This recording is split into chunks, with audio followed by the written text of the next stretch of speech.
अस्सलाम वालेकुम everyone, my name is Zafran Sajid. Maths by Zafran के इस प्लेटफॉर्म पे मैं आप सबका वेलकम करता हूं। अगर आप लोग इस चैनल पे नए हैं तो काइंडली इसको लाइक, सब्सक्राइब और ज्यादा से ज्यादा शेयर कर दें। आज की इस वीडियो में हम MTH 401 के पास पेपर्स को डिस्कस करेंगे। इस हवाले से हमने पहले भी कुछ वीडियोस बनाई हैं। उन सब वीडियोस के लिंक्स जो है वो आज की वीडियो के डिस्क्रिप्शन बॉक्स में आपको मिल जाएंगे। आप यहां से उन्हें ओपन करके देख सकते हैं। सो बाय द वे, हम आज के लेक्चर को स्टार्ट करते हैं। आज के लेक्चर में हम पास्ट पेपर नंबर 2 का जो सब्जेक्टिव पार्ट है, इसमें 21 से लेके 30 तक एमसीक्यू जो है वो डिस्कस करेंगे डिटेल के साथ। सो इसको हम स्टार्ट कर लेते हैं। क्वेश्चन नंबर 21 है हमारे पास। The differential equation x square minus 4y double prime minus 10xy single prime plus y goes to 0 has singularity at. Option number A है x is equal to plus minus 1। Option number B है x is equal to plus minus 2। Option number C है x is equal to plus minus 3 और option number D है x is equal to plus minus 4। तो इसका जो correct option है वो option number B है। x is equal to plus minus 2 के ऊपर इस given second order differential equation की सिंगुलैरिटीज है। अब सिंगुलैरिटीज हम कैसे चेक करते हैं? पहले भी मैंने अपनी कुछ वीडियोस में जो है ना आप लोगों को पूरा तरीका सिखाया हुआ है। आज फिर हम उसको देख लेते हैं। देखिए, आपके पास ये जो y डबल प्राइम वाली टर्म है, इसका जो कोफिशिएंट है इसको आपने 0 के इक्वल पुट करना है। देखिए, कोफिशिएंट क्या है? x square minus 4। इसे आपने 0 के इक्वल पुट करना है। यहां से आपने सिंपली x की वैल्यू फाइंड करनी है। सो 4 को साइड पे लेंगे तो पॉजिटिव हो गया। अब दोनों साइड पे हमने इसका स्क्वायर रूट किया तो x की हमें दो वैल्यूज मिल गई, प्लस माइनस 2। ये जो x की वैल्यूज है बेसिकली वो इस गिवन डिफरेंशियल इक्वेशन की सिंगुलैरिटीज है। उम्मीद करता हूं कि आपको ये क्वेश्चन समझ आ गया है। अब हम नेक्स्ट क्वेश्चन पे मूव करते हैं। क्वेश्चन नंबर 22 है हमारे पास।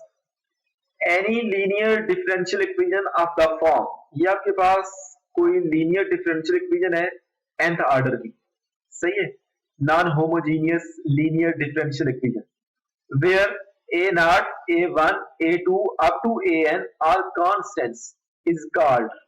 इसे हम क्या कहते हैं? आया ये होमोजीनियस है? आया ये पोलर इक्वेशन है?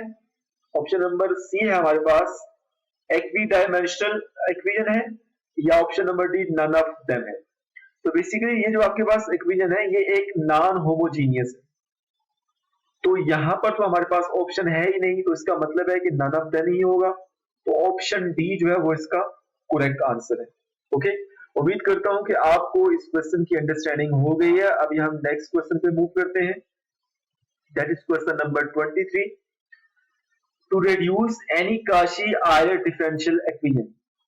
किसी भी काशी आयलर डिफरेंशियल इक्वेशन को जब हम रिड्यूस करते हैं सिंपल डिफरेंशियल इक्वेशन में with constant coefficients, we often use substitution. कौन सी सब्स्टिट्यूशन को यूज करके हम किसी भी काशी आयलर डिफरेंशियल इक्वेशन को सिंपल डिफरेंशियल इक्वेशन में कन्वर्ट करते हैं? ऑप्शन नंबर ए है y is equal to x cube. Option number B है none of them. Option number C है x is equal to e to raise power t। और option number D है y is equal to e to raise power t। तो इसका जो correct option है वो option C है। x is equal to e to raise power t को use करके हम किसी भी काशी आयलर डिफरेंशियल इक्वेशन को सिंपल डिफरेंशियल इक्वेशन में कन्वर्ट कर सकते हैं, लीनियर डिफरेंशियल इक्वेशन में विद कांस्टेंट कोफिशिएंट्स में कन्वर्ट कर सकते हैं। उम्मीद करता हूं कि आपको इस एमसीक्यू की अंडरस्टैंडिंग हो गई है। अब हम नेक्स्ट एमसीक्यू पे मूव करते हैं। So this is question number 24। A rectangular arrangement of numbers or functions enclosed in the square brackets is called। Option number A हमारे पास equation, option number B determinant, option number C matrix, option number D none of them. तो इसका जो correct option है वो option number C है, क्योंकि ये बेसिकली एक मैट्रिक्स की डेफिनेशन लिखी हुई है। ओके, उम्मीद करता हूं कि आपको इस क्वेश्चन की अंडरस्टैंडिंग हो गई है। अभी हम 25 पे मूव करते हैं। ये क्वेश्चन पहले भी बहुत सारे पेपर्स में रिपीट हुआ है। सो इसको हम देख लेते हैं। For eigen values lambda is equal to 5,5 of a matrix A. ये आपके पास मैट्रिक्स ए है और इसकी दो eigen values lambda is equal to 5,5 हमारे पास गिवन है। There exist dash eigen vectors. हमें पता है कि एगन वैल्यूज के करस्पॉन्डिंग एगन वेक्टर्स भी एग्जिस्ट करते हैं, ठीक है ना। और वो यहाँ पे ऑप्शन में क्या कह रहा है कि इनफाइनाइट एगन वेक्टर्स होंगे, वन एगन वेक्टर होगा, टू होंगे या थ्री होंगे। बेसिकली इसका जो करेक्ट ऑप्शन है वो ऑप्शन ए है, ठीक है। सो ये जो आपके पास इस मैट्रिक्स की दो रिपीटेड जो है वो एगन वैल्यूज गिवन है, इनके करस्पॉन्डिंग इनफाइनाइट एगन वेक्टर्स एग्जिस्ट करते हैं, तो ऑप्शन नंबर ए जो है वो करेक्ट है। उम्मीद करता हूं कि आपको इस क्वेश्चन की अंडरस्टैंडिंग हो गई है। अभी हम क्वेश्चन नंबर 26 पे मूव करते हैं। If Wronskian of the solution vectors x1 and x2 is 0, then vectors are option number A है linearly independent, option number B है linearly dependent, option number C है none of them और option number D है parallel। तो इसका जो correct option है वो ऑप्शन नंबर बी है। जब भी दो सॉल्यूशन वेक्टर्स का Wronskian 0 होता है तो उस केस में हमारे पास जो वेक्टर्स होते हैं वो लीनियरली डिपेंडेंट होते हैं, ओके। अगर Wronskian does not equal to 0 होगा तो उस केस में वो लीनियरली इंडिपेंडेंट होगी। उम्मीद करता हूं कि आपको इस क्वेश्चन की अंडरस्टैंडिंग हो गई है। अभी हम नेक्स्ट क्वेश्चन पे मूव करते हैं। If A is a matrix of order 2 cross 2 then eigen values are. ये आपके पास मैट्रिक्स A गिवन है, इसकी एगन वैल्यूज क्या है।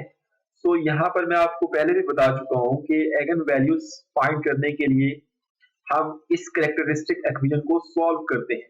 a माइनस लैम्डा आई इसका determinant this is equal to 0, फिर आपके पास ये जो i है ये identity matrix of order 2 cross 2 होगा यहाँ पे, क्योंकि हमारे पास जो मैट्रिक्स a है उसका ऑर्डर 2 क्रॉस 2 है, इस वजह से आइडेंटिटी मैट्रिक्स का ऑर्डर भी 2 क्रॉस 2 होगा। ओके, इसको अगर मैं अरेंज करने के बाद सॉल्व करूं तो हमारे पास जो कैरेक्टरिस्टिक इक्वेशन से हमें मैट्रिक्स मिलेगा वो क्या मिलेगा, 1 माइनस लैम्डा 0 0 2 माइनस लैम्डा। तो यहां से आपने इस 2 क्रॉस 2 मैट्रिक्स को सॉल्व करना है, इसका डिटर्मिनेंट फाइंड करना है। तो चलिए मैं इसको सॉल्व कर देता हूं। यहां से जब हर एक फैक्टर को 0 के इक्वल पुट करेंगे तो लैम्डा की वैल्यू 1 आएगी और लैम्डा की वैल्यू 2 आएगी। तो ऑप्शन नंबर ए में आप देख रहे हैं कि 1 और 2 गिवन है, इसका मतलब है कि इस गिवन मैट्रिक्स के जो एगन वैल्यूज हैं वो 1, 2 है। ऑप्शन नंबर ए करेक्ट है। उम्मीद करता हूं कि आपको इस क्वेश्चन की अंडरस्टैंडिंग हो गई है। अभी हम नेक्स्ट क्वेश्चन पे मूव करते हैं। Let lambda be an eigen value of a non zero square matrix A, then the equation. आपके पास ये जो इक्वेशन है थोड़ी देर पहले मैंने आपको बताया भी है, इसको हम ऐसे भी लिख सकते हैं, determinant of A minus lambda I equal to 0। अगर लैम्डा जो है वो किसी नॉन जीरो स्क्वायर मैट्रिक्स का एगन वैल्यू हो तो आपके पास ये जो इक्वेशन है determinant of A minus lambda I goes to 0 is god. Option number A है trivial equation, option number B है characteristic equation, option number C है नॉन ट्रिवियल इक्वेशन और ऑप्शन नंबर डी है नन ऑफ देम। तो इसका जो correct option है वो ऑप्शन नंबर बी है। उम्मीद करता हूं कि आपको ये क्वेश्चन समझ आ गया है। अब हम नेक्स्ट क्वेश्चन पे मूव करते हैं। So this is question number 29. Given vectors x1 is equal to 1 minus 1 into e to raise power minus 2t and x2 is equal to 3 5 into e to raise power 6t form a। Option number A है linear set of solution of the system on minus infinity to plus infinity, fundamental set of solution of the system on minus infinity to plus infinity।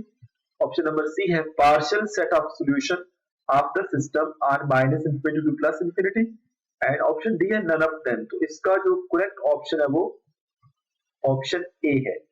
ये आपके पास जो दो vectors given है, अगर हम इनका Wronskian लेते हैं तो हमें लीनियरली इंडिपेंडेंट जो है ना वो पता चलता है कि जो गिवन वेक्टर्स है ये लीनियरली इंडिपेंडेंट है।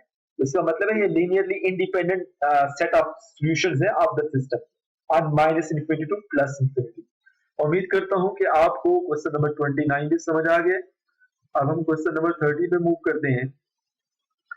क्वेश्चन नंबर 30 क्या है, dash are dependent variables in differential equation. आपके पास ये दो डिफरेंशियल इक्वेशन गिवन है, एक ये वाली और एक ये वाली। हमें पता है कि हम जो डिफरेंशिएशन करते हैं वो हमेशा इंडिपेंडेंट वेरिएबल के लिहाज से करते हैं, सही है ना। With respect to independent variable हम डिफरेंशिएशन करते हैं। तो यहाँ पर ये जो y है बेसिकली, ये y और ये जो x है, ये डिपेंडेंट वेरिएबल्स हैं, ठीक है ना, दोनों डिफरेंशियल इक्वेशन के अंदर। तो इसका मतलब है जो ऑप्शन सी है वो करेक्ट है। उम्मीद करता हूं कि आपको इन 10 एमसीक्यूज की सही तरह से अंडरस्टैंडिंग हो गई है।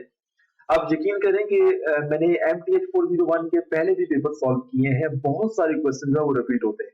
आप इन पास्ट पेपर्स को अच्छी तरह से अंडरस्टैंड कर लें तो आपका जो फाइनल टर्म है वो बहुत अच्छा हो जाएगा। अगर आप लोगों को इस लेक्चर में कोई भी इशू हो, कोई क्वेश्चन समझ ना आया हो, तो आप मुझसे कांटेक्ट भी कर सकते हैं। मेरा जो कांटेक्ट इंफॉर्मेशन होगी वो इस वीडियो के डिस्क्रिप्शन बॉक्स में मैं डाल दूंगा, आपसे वहां से देख के मुझसे कांटेक्ट कर सकते हैं। और अगर किसी बंदे को या किसी स्टूडेंट को ये डॉक्यूमेंट चाहिए हो तो वहां मुझसे प्रोवाइड भी कर सकते हैं, लेकिन वो पेड होगा क्योंकि हमने इसको बड़ी मेहनत से बनाया है। Thank you so much for watching my video.